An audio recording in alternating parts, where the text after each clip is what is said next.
സാമ്പത്തിക രംഗത്തും വാണിജ്യ സാങ്കേതിക വിദ്യാ രംഗത്തും മികച്ച സഹകരണം ഉറപ്പാക്കുന്ന നിരവധി ധാരണകൾ നരേന്ദ്രമോദി പുടിൻ കൂടിക്കാഴ്ചയിൽ ഒപ്പുവച്ചു. 2030 ഭാരത റഷ്യൻ വാണിജ്യ ബന്ധം $100 കോടി ഉയർത്തുന്നതിനുള്ള കർമ്മ പദ്ധതിയും തയ്യാറായി. ഭാരതവും റഷ്യയും തമ്മിൽ $64 ബില്യൺ വ്യാപാര ബന്ധമാണ് നിലനിൽക്കുന്നത്. 12% വർധനവാണ് ഇരു രാജ്യങ്ങളും തമ്മിലുള്ള വാണിജ്യത്തിൽ രേഖപ്പെടുത്തിയത്.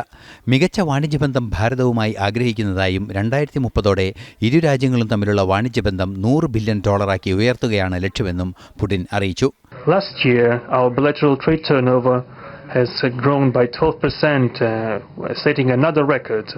According to different data, this number may look different, but it is generally around $64 billion.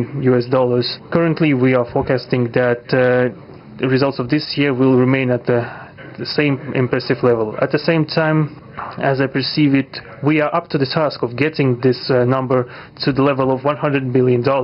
And to reach this important goal, we have harmonized the program of development of Russian-Indian economic cooperation until 2030. ഇരു രാജ്യങ്ങളും തമ്മിലുള്ള ജനകീയ ബന്ധം ശക്തമാവുകയാണ്.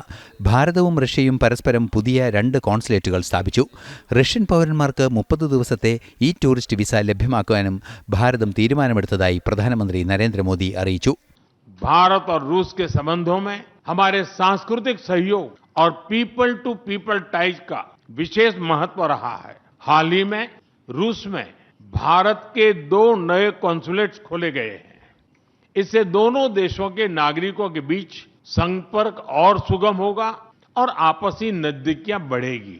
मुझे खुशी है कि शीघ्र ही हम रूसी नागरिकों के लिए निःशुल्क 30 डे टूरिस्ट वीजा और 30 डे ग्रुप टूरिस्ट वीजा की शुरुआत करने जा रहे हैं. തൊഴിലധിഷ്ഠിത വിദ്യാഭ്യാസം, സ്കിൽ ഡെവലപ്മെന്റ് തുടങ്ങിയ രംഗങ്ങളിലും റഷ്യയും ഭാരതവും സഹകരിച്ച് പ്രവർത്തിക്കും.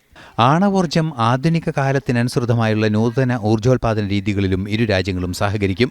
നിർമ്മാണത്തിലുള്ള 4 ആണവോർജ്ജ കേന്ദ്രങ്ങൾ ഉടൻ പൂർത്തിയാക്കുമെന്നും പുടിൻ സംയുക്ത വാർത്താ സമ്മേളനത്തിൽ അറിയിച്ചു. ന്യൂസ് ഡെസ്ക്, ജനം.